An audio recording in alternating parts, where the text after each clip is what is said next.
Driver, show me your hands! Hands out the window! Step out, get on the ground. On the ground, on the ground, on the ground. This is Seth South, who is facing 2 second-degree murder charges in Poulsbo, Washington. On October 9th, 2024, 23-year-old Seth South viciously stabbed his 2 younger brothers to death with a kitchen knife inside their family home. He then fled, heading toward a third brother's house in Mississippi. But fortunately, police intercepted him before he made it there. Driver, show me your hands! Hands out the window!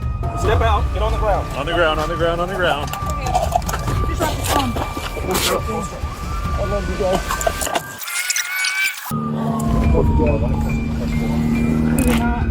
The victims were 16-year-old Sebastian South and 17-year-old Scotty South. Their sister, Cheyenne, said she lost 3 brothers that day, including the version of Seth she thought she knew. Grieving him feels wrong. It feels like an injustice to Scotty and Sebastian. Their parents had been at work when the murders took place.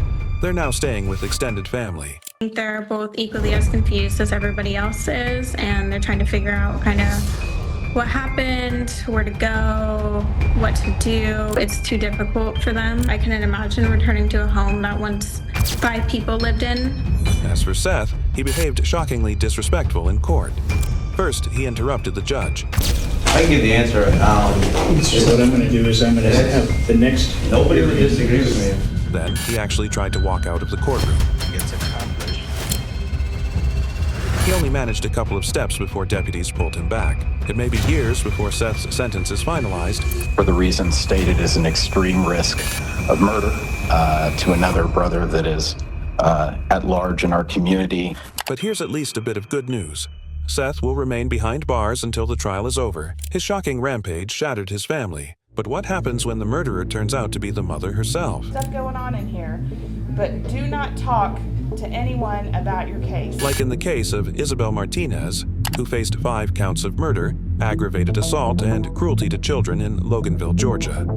In July 2017, police arrived at a suburban home to find an entire family slaughtered in their beds. The suspect we have in custody is the wife/mother of the victims involved. She said her dad passed away months ago, I think, and I think she was in the depression or something like that. We go to her house sometimes and pray with her about her dad. Amazingly, one of the 5 children survived, 9-year-old Diana. I like to do art, and I like doing bracelets, and I'm always creative. She's now being cared for by her uncle. Today, Diana's favorite thing to do is make her uncle smile. And the reason why is heartbreaking. Because it makes me think of my dad smiling. In court, Martinez displayed disturbing behavior. While waiting for her turn before the judge, she did everything from flaunting her prison uniform to holding her arms wide out in front of her. The guards ignored her until she did this. Stuff going on in here, but do not talk to anyone about your case. These people that you're in the courtroom with here, the people in the holding cell, the people in your pod, if you speak to them about your case. Martinez appeared thrilled that she finally got a reaction. Ma'am, you are charged with a number of felonies. They include 6 warrants for felony aggravated assault. When it was her turn to stand before the judge, her smile only grew wider as the charges were read. You have no bond on murder charges. Only a superior court judge can even consider bond on that. You are entitled to have a hearing to consider you for bond within 30 days. When the judge offered to appoint her an attorney, she refused. Do you have the financial capacity to hire and pay an attorney to represent you on these charges? You don't need an attorney. Well, I beg to disagree with you. You have a right to represent yourself. In our Constitution, you have a right to represent yourself.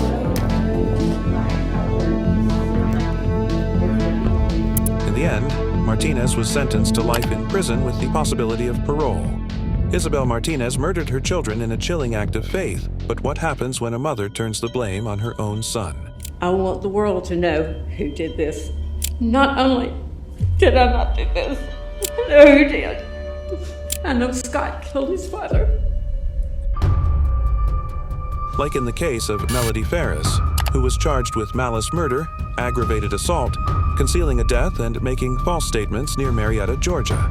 For decades, Melody and Gary Farris seemed to share a happy life on their Georgia farmland, until July 2018, when their son, Scott, uncovered Gary's charred remains in a burn pile on the property. At first, investigators thought Gary had suffered a medical emergency and accidentally fallen into the fire. But when they pulled a .38 caliber bullet from his side, everything changed. Melody was arrested on suspicion of murder, but the case had more twists than anyone expected. Inside the home, a forensic detective uncovered something very suspicious. Tell the jury what you found, what type of blood evidence or evidence you found on those steps. It appeared to be blood that possibly was attempted to be, or someone tried to clean it up, possibly. As if bloodstains weren't enough, police also found this. Is that the only detail that you found, law enforcement found in the A bullet casing on the floor, an exact match to the round that killed Gary. But the evidence didn't stop there. Investigators learned Melody had been carrying on an affair for years, pushing her marriage toward divorce. And with a $2 million life insurance policy at stake, the odds looked stacked against her. Again, I'm not trying to embarrass you, but at some point did you have a romantic relationship with the defendant? Yes, sir. And how long did this romantic affair go on? Probably 3 or 4 years. And to be clear, it was an intimate relationship more than just friends, is that right? Yes, sir. If you thought that was bad, just wait. While on the phone with another lover, Melody said this. She said that Gary was on the burn pile, and I said, what? And she said Gary was on the burn pile, and I said, don't say nothing else to me. Finally, the jury returned with their verdict. Melody was stunned at the outcome. We, the jury, asked to count 2 to find the defendant guilty, and we, the jury, asked to count 1 to find the defendant guilty. But she wasn't finished. Right before sentencing, she dropped a bombshell. She tried to pin the murder on Scott, her own son, but it was far too late. I have waited for years to make this statement to everyone. I want the world to know who did this. Not only did I not do this, I know who did. I know Scott killed his father. Scott has spent an entire life of loving and protecting you, but this I refuse to cover for you. I'm begging you, Judge Gannon. Please do not send me to prison for something I didn't do.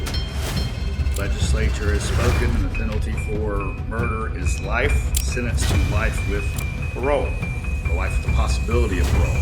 I recognize that is likely a life sentence for you, but you'll have the hope and possibility of parole. Farris's betrayal ripped her family apart. But what happens when a father turns on his own children and tries to cover it up in flames? Did I hurt you that night of this incident? Yes. I did. And how did I hurt you? You stabbed me.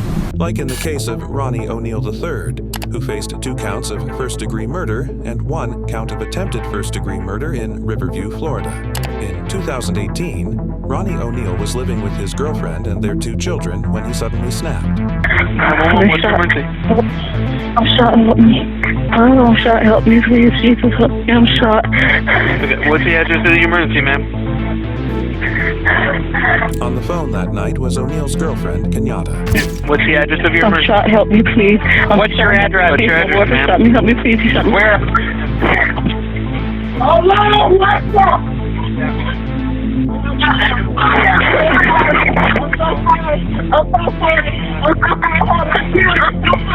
Ma'am, hello, ma'am. She tried to escape, but Oneal caught her in the front yard. Hello?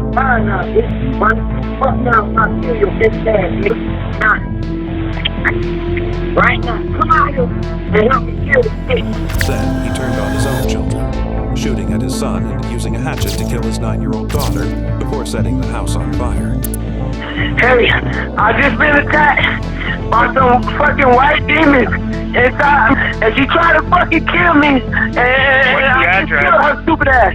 When firefighters arrived, the entire home was engulfed in flames. Oneal was discovered hiding in a closet. His 8-year-old son was the only survivor. Taken in for questioning, Oneal refused to speak at first. Do you understand that? Yeah, I want to do that. Do what? I'm sorry? I don't want to say nothing else until I have a lawyer or something like that. Okay, that's fine. But soon after, he changed his mind about needing a lawyer. He decided to represent himself, but quickly proved to be his own worst enemy in court.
Attacking the jury wasn't bad enough. What he said next shocked everyone. And so you hear 8 or 9 times, and you hear me calling Camia Gamet a bitch and a whore, because I want you to know the actual facts.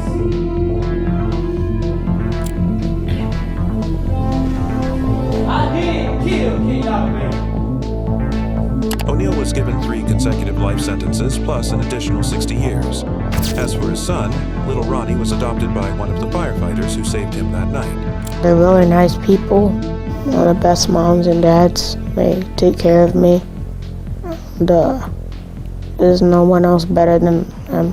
Oneal's actions destroyed his family and his home. But what happens when a killer laughs and smiles in the courtroom? And I'll tell you, you gutted him like a fish in that apartment too. You were relentless. You stabbed, you stabbed, you stabbed, you stabbed, you stabbed until he was dead. Like in the case of Camia Gamet, who was charged with murder in Jackson, Michigan. In 2013, Gamet was asleep in her home when she claimed she heard the sound of breaking glass. So I woke up to that. I remember just sitting up, just startled in the bed and kind of like gasped and I didn't really know what was going on, just knew something wasn't right. According to her, an intruder began hitting her, so she fought back. I started trying to turn on the lamp, and all the while I'm doing this, I was getting hit in my head. I'm not sure if he had something that he was hitting me with or what, because it was dark, and I never went and got the knife. The knife was already there. She said she grabbed a knife that was already on her nightstand and started swinging. It really didn't hit me. I didn't really realize that I had stabbed him. I just kind of, in my mind, I just thought I was fighting him, and it happened so fast. By the time police arrived, Hill was dead. Is there anything that you want to tell the court before I impose sentence? Is there anything you want to tell the victim's family who are here today? I just want to say that I stick by the truth, which is that I did react in self-defense. I did love Marcel. Basically at trial, the way I was portrayed, mostly everything was lies. There was a little bit of truth, but mostly I was convicted off of lies. Anything you want to tell the court about the 12 stab wounds that you did in self-defense? The alleged 12 stab wounds? Well, I don't think the pathologist lied about those. No, I don't have anything further to say. This is one of the worst cold-blooded murders I've seen in a long time. You end up ultimately hit him in the head so hard with a pan that you actually cave in the front of his skull, and then you stabbed him no less than 12 times. You gutted him like a fish in that apartment too. You were relentless. You stabbed, you stabbed, you stabbed, you stabbed, you stabbed until he was dead. I agree with the family. I hope you die in prison as well. You know, if this was a death penalty state, you'd be getting the chair. He sentenced Gamet to life in prison without parole.